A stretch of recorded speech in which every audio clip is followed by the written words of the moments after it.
నమస్తే, welcome to Suman TV. నేను మీ హరిత.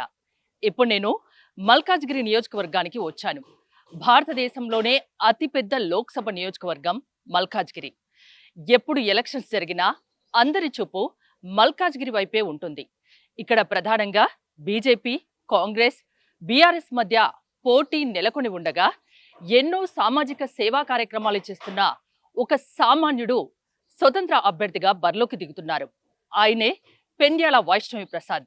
ఆయనతో ఒకసారి మాట్లాడదాం పదండి.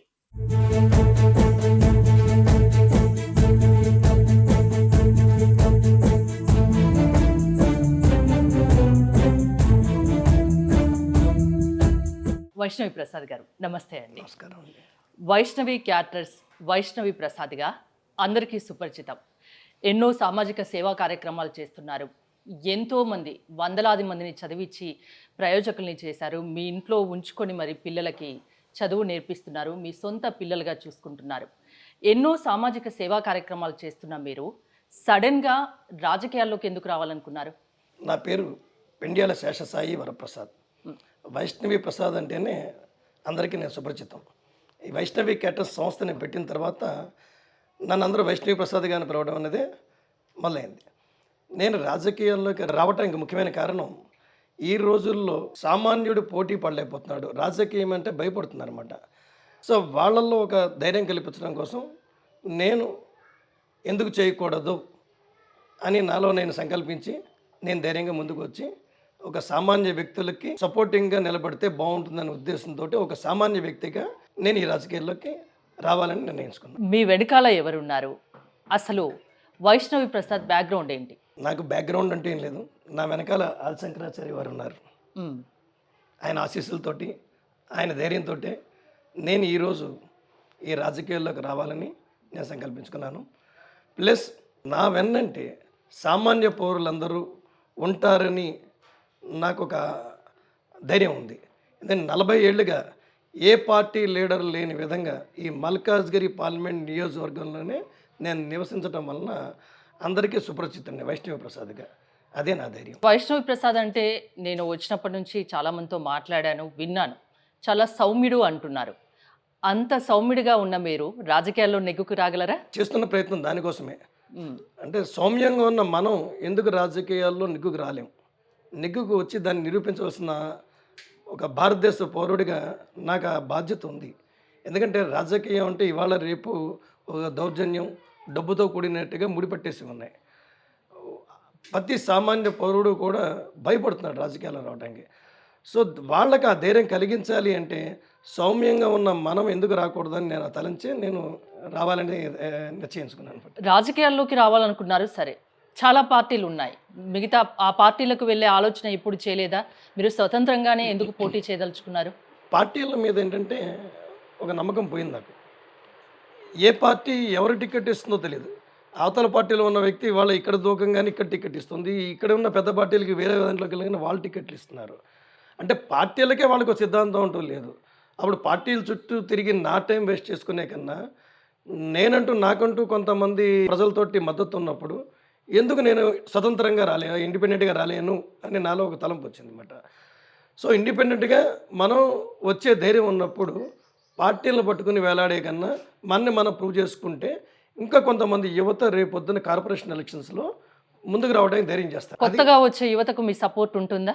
పోటీ చేసే రాజకీయాల్లో పోటీ చేయాలనుకుంటే 100% నీతివంతమైన రాజకీయాలు చేసే యువత, అది పార్టీలకు అతీతంగా వాళ్ళు ఇండిపెండెంట్గా చేసినా కూడా నా సపోర్ట్ ఉంటుంది. మొదటిసారిగా స్వతంత్ర ఎంపీ అభ్యర్థిగా మల్కాజ్గిరి బరిలో దిగుతున్నారు.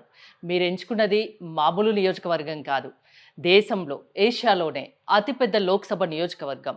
ఇక్కడ నుండి పోటీ చేయాలంటే భయం ఏమనిపించలేదా? మల్కాజ్గిరి పార్లమెంట్ నియోజకవర్గం అంటేనే ఒక మినీ ఇండియా. ఈ మినీ ఇండియాలో ఈ 7 నియోజకవర్గాల్లో కూడా నాకంటూ ఒక బంధుబలం ఉంది, మిత్రబలం ఉంది. నేను చేస్తున్న క్యాటరింగ్ వ్యాపారం వలన చాలామంది ఇళ్లల్లో ఫంక్షన్లు చేయటం, వాళ్ళ సపోర్టింగ్ ఉంది నాకు. కాబట్టి ఈ మల్కాజ్గిరి నియోజకవర్గంలో 40 ఏళ్ళ నుంచి ఉన్నాను అనే ధైర్యం ఒకటే. నేను దీంట్లోకి ఆ ధైర్యంతో దిగి నేను స్వతంత్ర అభ్యర్థిగా పోటీ చేయడం చేస్తున్నాను. బీజేపీ, కాంగ్రెస్ అండ్ బీఆర్ఎస్ 3 పార్టీల నుంచి హేమాహేమీలు బరిలో ఉన్నారు. సో అన్ని రకాలుగా వాళ్ళు ప్రచారంలో దూసుకుపోతున్నారు. ఒక సామాన్య వ్యక్తిగా మీరేం చేయబోతున్నారు? మీ ప్రచారంలో ప్రధాన ఎజెండా ఏంటి? ప్రజలకు మీరు ఏ హామీ ఇచ్చి ఓట్లు అడుగుతారు? వాళ్ళకి పార్టీ క్యాడర్ ఉంది, వ్యక్తిగతంగా వాళ్ళకి ధనబలం ఉంది. నాకు ఆ 2 లేకపోవచ్చు. బట్ ఇప్పటికే నేను ఈ 7 నియోజకవర్గాల్లో 35 చిన్న చిన్న మీటింగ్లు పెట్టుకొని ప్రతి చోట 150, 200 మంది క్యాడర్ తయారు చేసుకున్నాను నేను. వాళ్ళు అక్కడ బాధ్యతలు తీసుకొని వాళ్ళు దాన్ని ముందుకు తీసుకెళ్తున్నారన్నమాట. ఈ విధంగా నేను ప్రతి 7 నియోజకవర్గాల్లోనూ ఇప్పటికి నేను ఒక 1200 మంది కార్యకర్తలని నేను ఆల్రెడీ రెడీ చేసి పెట్టాను. సో వాళ్ళు అక్కడ ప్రచారం అనేది మొదలెట్టారు. నేను ఆల్రెడీ ప్రజల మనసుల్లోకి, ఓటర్ల మనసుల్లోకి వెళ్ళాను నేను. ఒక ఇండిపెండెంట్‌గా ఇప్పటిదాకా ఎవరు చేయని వినూత్న రీతిలో నేను నా ప్రచారం నేను ఆల్రెడీ మొదలెట్టాను. 35 మీటింగ్లు ఆల్రెడీ చేశాను నేను. ప్లస్ ప్రతి చోట చెప్పుకోవాల్సిన గొప్ప విషయం ఏంటంటే మహిళా సోదరీమణులు ఎక్కువగా పాల్గొని నాకు సపోర్ట్ చేస్తున్నారు. ఇంకొక ముఖ్యమైన విషయం ఏంటంటే ఎక్కడా లేని విధంగా ఈసారి ఈ 7 నియోజకవర్గాల్లో ఉన్న పోలింగ్ బూతుల్లో మహిళా మనులే కూర్చోబోతున్నారు ఒక ఇండిపెండెంట్ వ్యక్తికి సపోర్ట్గా. ఇది ఇప్పటికీ నేను సాధించిన విజయం. లాస్ట్ టైం ఇక్కడ ఎలక్షన్స్ చూసినట్టయితే ఎంపీగా ప్రస్తుత ముఖ్యమంత్రి, తెలంగాణ ముఖ్యమంత్రి రేవంత్ రెడ్డిని మల్కాజ్గిరి ప్రజలు గెలిపించారు. ఇప్పుడు ప్రస్తుతం బీజేపీ నుంచి ఈటల రాజేందర్ ఉన్నారు, కాంగ్రెస్ నుంచి సునీతా మహేందర్ రెడ్డి ఉన్నారు, బీఆర్ఎస్ నుంచి రాగిడి లక్ష్మారెడ్డి ఉన్నారు. ఈ అందరిలో ఖచ్చితంగా రేవంత్ రెడ్డి గారికి ఇది ప్రెస్టీజియస్ ఇష్యూ. ఇక్కడ గెలవాలని ప్రయత్నాలు చేస్తారు, ప్రచారంలో దూసుకుపోతారు. మీకు ఒక సామాన్య వ్యక్తి ఓటు వేయాలంటే, నేను ఓటర్ని అనుకోండి, నేను మీకు ఎందుకు ఓటు వేయాలి? ఓటు వేయవలసిన అవసరం సామాన్య ఓటర్లకు ఉంది. నాకు ఓటు వేయాల్సిన అవసరం, ఎందుకంటే వాళ్ళకి ధైర్యం కల్పించడం కోసమే నేను ఈ రాజకీయాల్లోకి వచ్చాను. నేనేదో ఇప్పుడు డబ్బుతోటో లేకపోతే దౌర్జన్యమైన రాజకీయాలు చేయడం కోసం రాలా. ఒక సామాన్య వ్యక్తికి, సామాన్య ఓటర్కి ఒక ధైర్యం కల్పించడం కోసం ఈ రాజకీయాల్లో అడుగుపెట్టినప్పుడు ప్రతి సామాన్య ఓటర్ కూడా దీన్ని స్పందించి నాకు ఓటు వేయాల్సిన ఆవశ్యకత ఉంది. వాళ్ళకి అందుబాటులో ఉంటా. ఫస్ట్ వీళ్ళలాగా ఢిల్లీలో ఉండే రాజకీయాలు నేను చేయను. కాబట్టి ప్రతి సామాన్య ఓటర్కి అందుబాటులో ఉండే రాజకీయం చేయాలని వచ్చాను. అలాగే వాళ్ళు అర్థం చేసుకున్నారు. వాళ్ళంతటా వాళ్ళు ముందుకు వచ్చి నాకు సపోర్ట్ చేస్తున్నారు. ఇప్పుడు అంటే ప్రజల్లోకి వెళ్తున్నారు, ప్రజలకు ఎలాంటి హామీలు ఇస్తున్నారు? ప్రతి పార్టీ కానీ ప్రతి అభ్యర్థి కానీ ఒక ఎజెండా అనేది ఉంటుంది. మీకు ఎలాంటి ఎజెండా ఉంది? నా ప్రధానమైన ఎజెండా ఏంటంటే దేశంలోనే కాకుండా ఆసియాలో అతిపెద్ద నియోజకవర్గం మల్కాజ్గిరి పార్లమెంట్ నియోజకవర్గం. అది మనందరికీ తెలిసిన విషయం. అలాగే అతిపెద్ద ఇండస్ట్రియల్ ఏరియా ఉన్న నియోజకవర్గం కూడా ఇదే. ఈరోజు మీరు ఎక్కడి నుంచి ప్రయాణం చేసి మీరు కుత్బుల్లాపూర్, జీడిమెట్ల దగ్గర ప్రయాణం చేస్తూ ఉంటే రోడ్డుకి అటు ఇటు మూతపడిపోయిన పారిశ్రామిక వాడలు చాలా కనబడుతున్నాయి. ఏ రాజకీయ నాయకుడు దీన్ని ఇప్పటిదాకా పట్టించుకోవాలి. అరే ఇన్నేళ్ళ నుంచి నేను 20 ఏళ్ళ నుంచి 25 ఏళ్ళ నుంచి చూస్తున్నాను ఇవి మూతపడిపోయినవి. వీటిని ఎందుకు తెరిపించలేకపోతున్నారు? లేకపోతే వాటి ప్లేస్లో వేరే కొత్తవి ఎందుకు రీప్లేస్ చేయలేకపోతున్నారు? వాటిని చేయాలని ఒక మెయిన్ ధ్యేయం ఉన్నది. ముఖ్యమైన నా ఎజెండా మూతపడిపోయిన పారిశ్రామిక వాడల్ని తెరిపించడమో, వాటిని లేకపోతే వాటి ప్లేస్లో కొత్తవి తెప్పించడమో చేయాలి. చేసిన తర్వాత అక్కడున్న యజమాన్యాలతో మాట్లాడి ఇక్కడున్న మల్కాజ్గిరి యువతకి, మహిళలకి వాళ్ళకి తగ్గట్టు స్కిల్ డెవలప్మెంట్ కోసం మనం నేర్పి వాటిల్లో 50% ఈ మల్కాజ్గిరి పార్లమెంట్ నియోజకవర్గంలో ఉన్న వాళ్ళకి రిజర్వేషన్ ఇచ్చి వాళ్ళకి చేయిస్తే బాగుంటుందని ఒక సంకల్పంతో ఆ విధమైన ప్రయత్నం చేస్తానని ప్రజలకు హామీ ఇస్తున్నారు. 40 సంవత్సరాలుగా ఇక్కడ ఉంటున్నారు అంటే మీకు ఈ సమస్యలు కాక ఇంకే సమస్యలు మీ దృష్టికి వచ్చాయి ప్రధానంగా? మల్కాజ్గిరి నియోజకవర్గంలో సమస్య లేని వీధంటూ లేదు. ప్రతి వీధిలోనూ సమస్య. ఎక్కడ చూసినా విపరీతమైన సమస్యలతోటి. ఎందుకు ఇలా ఉండిపోయింది అంటే ఇన్నేళ్ళు రాజకీయ నాయకులు లేరన్నా? ముఖ్యమంత్రి ఎంపీగా పోటీ చేసి గెలిచిన నియోజకవర్గం ఇది. ఎందుకు రేవంత్ రెడ్డి పట్టించుకోలేదంటారా? ఆయన ఈ 5 ఏళ్ళు కూడా పార్లమెంట్కి ఎంపీగా ఉన్నా కూడా ఇక్కడ స్టేట్లో ఆయనకు వ్యతిరేకమైన పార్టీ, అక్కడ సెంట్రల్లో కూడా ఆయనకు వ్యతిరేకమైన పార్టీ. కాబట్టి నాకు తెలిసినంత వరకు ఆయన వలన ఇక్కడ మల్కాజ్గిరిలో ఎటువంటి అభివృద్ధి జరగలేదు అని ఘంటాపథంగా నేను ధైర్యం చేసి చెప్తున్నాను. మరి ఒకవేళ మిమ్మల్ని ఎంపీగా గెలిపిస్తే ఇక్కడి ప్రజలు, ఇక్కడ మీకు సపోర్టింగ్ పార్టీ లేదు, సెంట్రల్లో లేదు, మరి మీరు ఏ విధంగా చేస్తారు? ఒక ఇండిపెండెంట్ మల్కాజ్గిరి పార్లమెంట్లో పోటీ చేయడమే ఒక గొప్ప విషయం. పోటీ చేసి గెలిచిన తర్వాత అది ఇంటర్నేషనల్ న్యూసే అవుతుంది. ఇంటర్నేషనల్ న్యూస్ అయినప్పుడు డైరెక్ట్ ప్రధానమంత్రి గారితో మాట్లాడే యాక్సెస్ లభిస్తుంది. అలాగే ఇక డైరెక్ట్ చీఫ్ మినిస్టర్తో మాట్లాడే యాక్సెస్ లభిస్తుంది. లభించినప్పుడు ఇక్కడున్న సమస్యల మీద నాకంటూ ఒక అవగాహన ఉంది కాబట్టి దీన్ని ఏ విధంగా చేస్తే మల్కాజ్గిరికి అభివృద్ధి పదంలో దూసుకుపోతుంది అన్న ఆలోచన నాకు ఉంది కాబట్టి వీటిని వారితో మాట్లాడినప్పుడు ఈ సమస్యలను వాటితో విశదీకరించి వాళ్ళ యొక్క మద్దతు లేకుండా మనం ఏమీ చేయలేము. ఇక్కడ స్టేట్ గవర్నమెంట్ మద్దతు కానీ సెంట్రల్ గవర్నమెంట్ మద్దతు కానీ లేకుండా ఏ వ్యక్తి చేయలేడు. కాబట్టి నేను స్వతంత్ర అభ్యర్థితో గెలిచిన తర్వాత అదొక న్యూస్, ఒక సెన్సేషన్ అది క్రియేట్ చేసిన వ్యక్తులు అవుతాం మనం. ఆ యాక్సెస్ లభించడం వల్ల అక్కడ మా అధికారంలో ఉన్న ప్రధానమంత్రితో మాట్లాడి ఏ విధంగా దీన్ని అభివృద్ధి చేస్తే బాగుంటుంది అన్నది నాకున్న ప్రణాళిక వారి దగ్గర చూపించి వారి సహాయ సహకారాలతోటి ఖచ్చితంగా మల్కాజ్గిరి అభివృద్ధి ప్రదంలో దూసుకుపోవడానికి నా వంతు ప్రయత్నం నేను చేస్తాను. ఒక సామాన్యుడు, ఒక రైతు మల్కాజ్గిరి స్వతంత్ర అభ్యర్థిగా పోటీ చేస్తున్నాడు అంటే వేరే పార్టీల నుంచి ఏమైనా ఆఫర్స్ వచ్చాయా మా పార్టీలోకి రండి అని? ఒక చిన్న చిన్న పార్టీలు ఆల్రెడీ ఇప్పటికీ ఒక 7-8 పార్టీలు అప్రోచ్ అయ్యాయి. వైష్ణవ్ ప్రసాద్ గారు, మీకు మంచి పేరుంది, మా పార్టీ తరఫున పోటీ చేయండి అనేది. పెద్ద పార్టీలు అన్నది ఆల్రెడీ వాళ్ళు టికెట్ అలాట్ చేశారు కాబట్టి వాళ్ళు ఎవరు నాతో అప్రోచ్ అంటే మాకేమైనా సపోర్ట్ ఇస్తారా అని ఎవరన్నా అడిగితే మీరు తప్పుకొని మా పార్టీకి సపోర్ట్ చేయండి అంటే చేస్తారా అట్లా? ఇప్పుడు నేనంటూ ఒక విస్తృత ప్రచారంలోకి తీసుకెళ్ళిపోయాను నేను పోటీ చేస్తున్న విషయాన్ని. ఇది తీసుకు వెళ్ళక ముందు ఎవరైనా నన్ను కన్సల్ట్ చేస్తే ఏ విధంగా చేస్తే బాగుంటుందో ఆలోచించి అందరితో కూర్చొని నిర్ణయించి చేసేవాడినేమో. ఇప్పుడు ప్రస్తుతం ఆ పరిధి దాటిపోయింది కాబట్టి విరమించుకునే ఆలోచనే లేదు, ముందుకు వెళ్ళవలసిన అవసరం ఉంది. ఎందుకంటే నా మెయిన్ లక్ష్యమే సామాన్యుడికి ధైర్యం కల్పించడం. ఓకే, మిమ్మల్ని చూసి ఒక 10 మంది వస్తారు రాజకీయాల్లోకి రావాలంటే భయపడే వాళ్ళు, మీలాంటి సామాన్య వ్యక్తి కూడా రాజకీయాల్లోకి వచ్చారు, ఒక ఎంపీగా గెలిచారు అంటే చాలా మంది వచ్చే అవకాశం ఉంటుంది. సామాన్య వ్యక్తులు ధైర్యంగా ముందుకు రావాలి అంటే ఎవరో ఒకరు ముందుకు అడిగేయాలి. ఆ అవకాశం నాకు వచ్చింది. ఆ అవకాశం రావటం చాలా గర్వంగా ఫీల్ అవుతున్నా. నాకు ఇంకో చిన్న డౌట్ ఏంటంటే 40 సంవత్సరాల నుంచి ఈ మల్కాజ్గిరి నియోజకవర్గంలోనే ఉన్నారు. ఈ 40 సంవత్సరాల్లో లేని ఆలోచన ఇప్పుడే ఎందుకు వచ్చింది మీకు? గత కార్పొరేషన్ ఎలక్షన్స్లోనే ఓ ప్రధాన పార్టీ నాకు కార్పొరేట్ టికెట్ ఆఫర్ చేసింది. కానీ ఆ రోజు నాకు ఎలక్షన్స్ వీటికి పార్టిసిపేట్ చేయటం అన్నది ఇంట్రెస్ట్ లేదు. రాజకీయ పరంగా దిగటం అన్నది ఇంట్రెస్ట్ లేదు. నాకు తోచినంత వరకు సామాజిక పరంగా నేను వీలైనంత వరకు నేను హెల్ప్ చేసుకుంటూ వెళ్తున్నప్పుడు ఈ పార్లమెంట్ ఎలక్షన్స్ వచ్చేసరికి ఏ పార్టీలో ఉన్న వ్యక్తి ఇంకో వాళ్ళు టికెట్ ఇచ్చేసి కండువాలు కప్పి టికెట్ ఇచ్చేస్తుంటే నాకు ఈ రాజకీయాలు అంటే ఒక విధమైన బాధాకరమైనది ఏర్పడింది.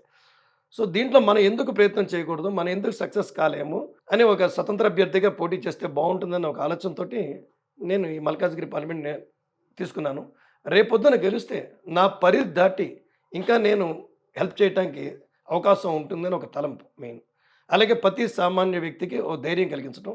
ఒక సామాన్యుడు ఓటర్ ఈరోజు ఓటింగ్ వేయటం రావడానికి కూడా భయపడుతున్నాడు అనమాట. వాళ్ళని కూడా ఓటు వేసే లక్ష్యంగా వాళ్ళని మోటివేట్ చేయడానికి ఈ ప్రయత్నం. డబ్బున్నోడిదే రాజకీయం అంటారు, ఆ డబ్బు మీకుందా? డబ్బున్న వాళ్ళదే రాజకీయం అన్నది కరెక్టే. దాన్ని ఎదుర్కోవడం కోసమే నేను ఈరోజు రాజకీయాల్లో రావటం జరిగింది. మీరు ఖర్చు పెట్టారా? నేను ఖర్చు పెట్టను.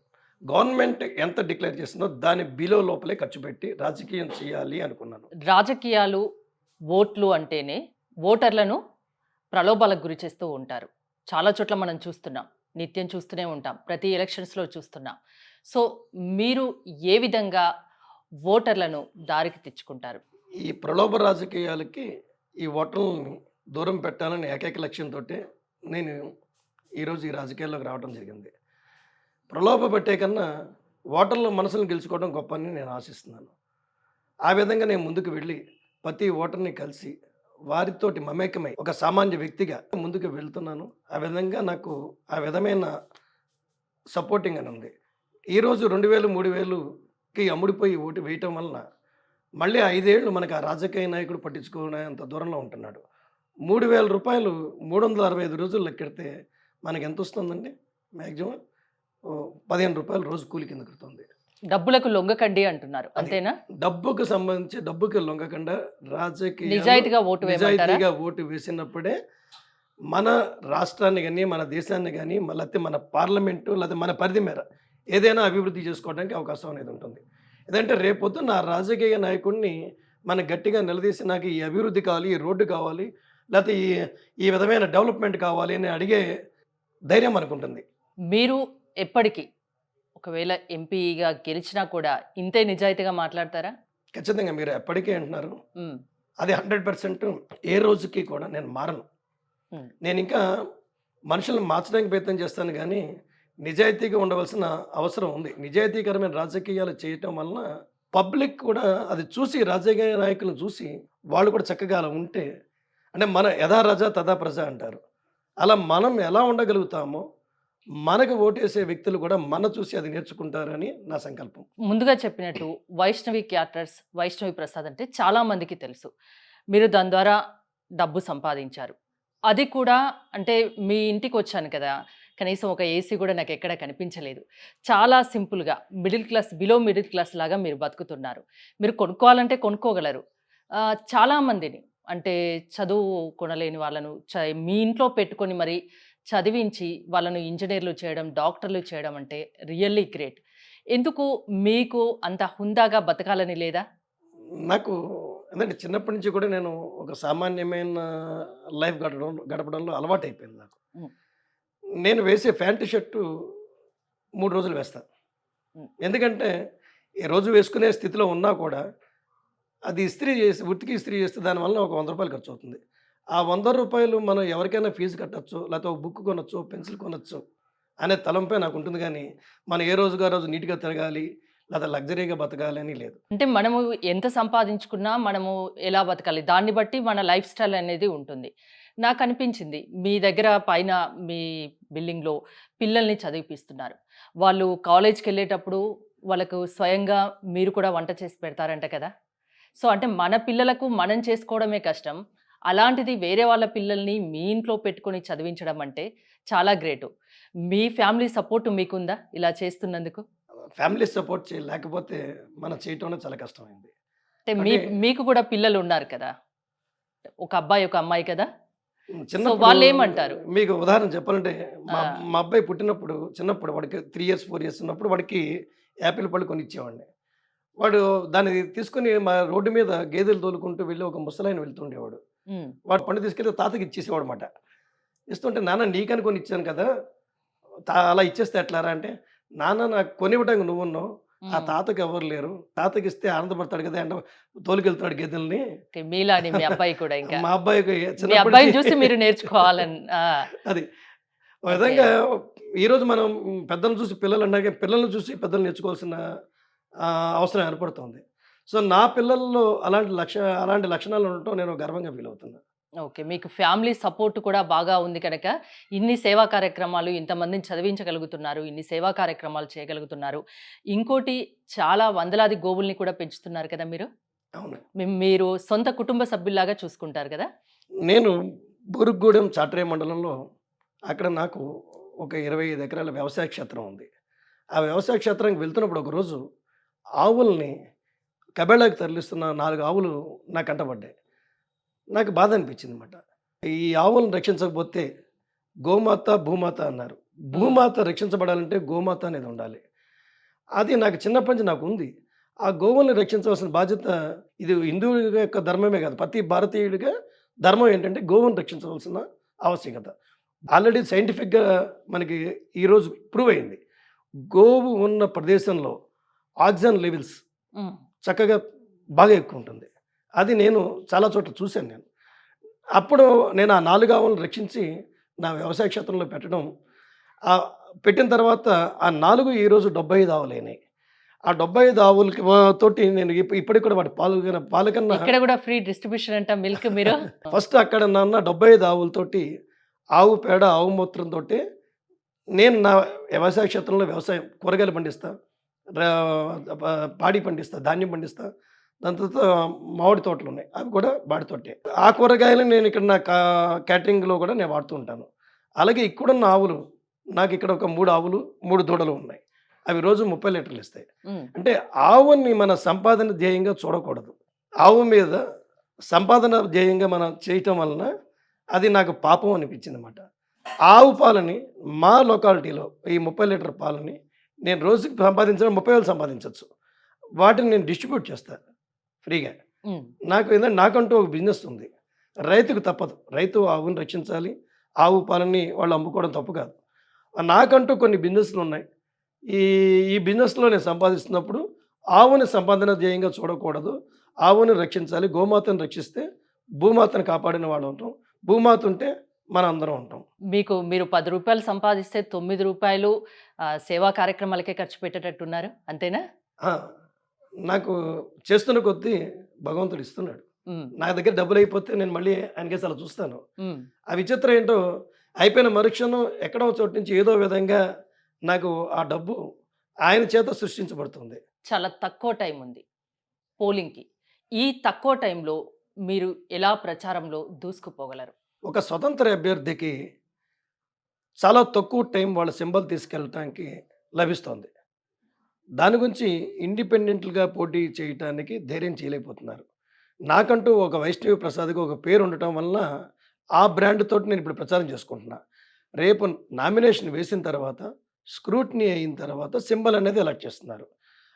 అప్పటినుంచి మన ప్రచారం ముగించే టైంకి ఎలక్షన్స్‌కి ఒక 48 అవర్స్ బిఫోర్ అంటే 18 రోజులు ఉన్నట్ల. ఈ 18 రోజుల్లో ఒక స్వతంత్ర అభ్యర్థి వాళ్ళ సింబల్‌ని ప్రజల దగ్గరికి తీసుకెళ్ళటం అన్నది చాలా కష్టతరమైనది, అసాధ్యమైనది.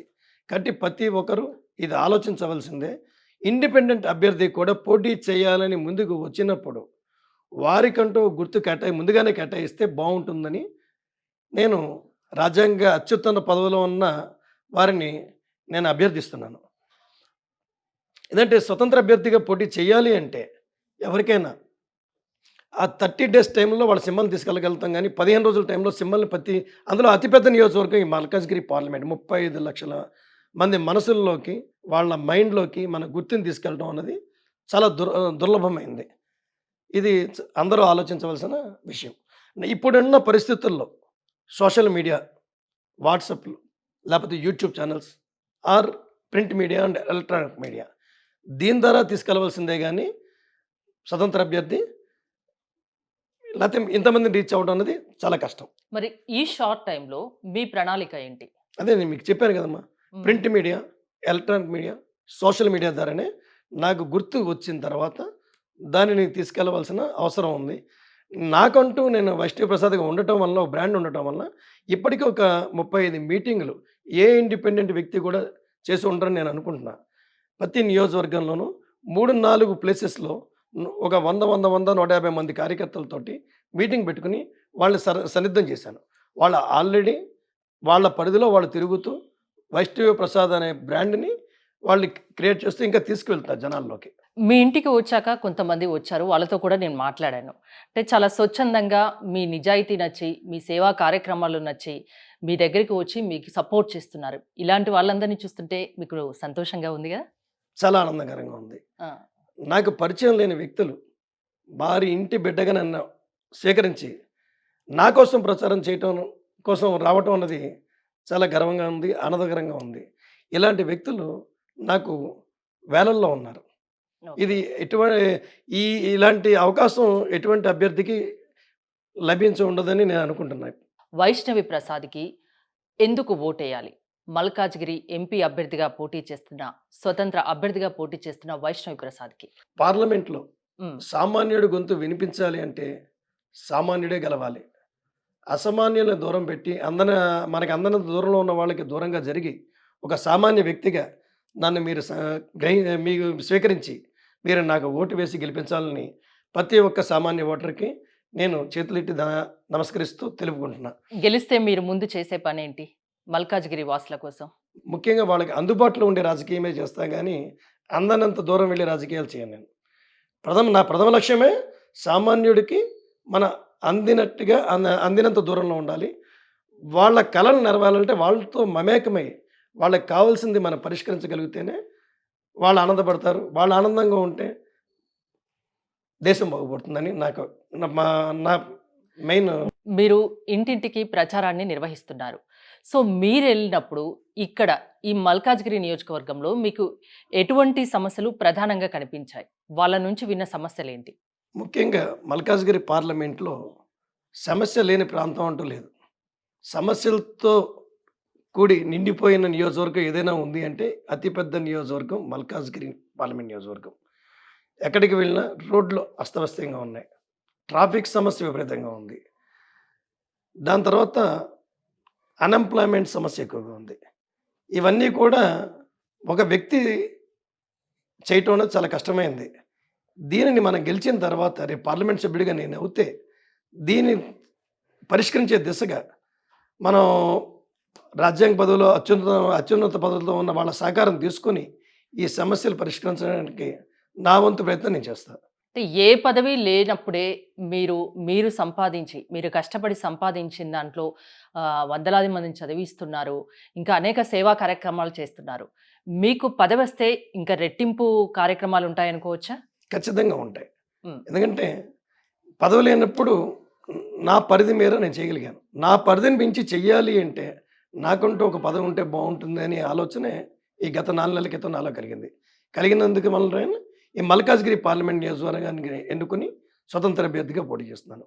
రేపొద్దున్న మల్కాజ్గిరి పార్లమెంట్ ఎలక్షన్స్‌లో ఎంపీగా నేను గెలిచిన తర్వాత ఈ 7 నియోజకవర్గాల్లోనూ కొన్ని ప్రాంతీయ కార్యాలయాలు ఏర్పాటు చేసి అక్కడున్న యువతకి ఒక 20 మందిని పెట్టి వాళ్ళతోటి అక్కడున్న లోకల్ యువతకి, లోకల్ మహిళలకి స్కిల్ డెవలప్మెంట్ కోర్సెస్ సెంటర్స్ పెట్టి వాళ్ళకి ట్రైనింగ్ ఇచ్చి వారికి ఉపాధి అవకాశాలు లభించేందుకు తగిన తోడ్పాటుని అందిస్తాం. ముఖ్యంగా మల్కాజ్గిరి నియోజకవర్గంలో ఉన్న యువతకి, మహిళలకి నా విన్నపం, నన్ను ఓట్లు వేసి గెలిపించి ఎన్నుకోండి. మీ అందరికీ దగ్గర ఉండి మీకు చేరువై మీకు కావాల్సిన విధంగా మీలో ఒకరిగా ఉంటూ మీ సమస్యలు పరిష్కరించడానికి నా వంతు ప్రయత్నం నేను గట్టిగా చేయగలనని మీకు హామీ ఇస్తున్నాను. థ్యాంక్ యూ వైష్ణవి ప్రసాద్ గారు. Thank you. నమస్తే. సామాన్యుడికి ఒక అవకాశం ఇవ్వమని వైష్ణవి ప్రసాద్ గారు అడుగుతున్నారు. సో ఓటర్లు మీరే నిర్ణయించుకోండి. వైష్ణవి ప్రసాద్ని గెలిపిస్తే ఖచ్చితంగా మల్కాజ్గిరి పార్లమెంటు నియోజకవర్గ సమస్యల్ని పరిష్కరిస్తానని హామీ ఇస్తున్నారు. చూస్తూనే ఉండండి సుమన్ టీవీ.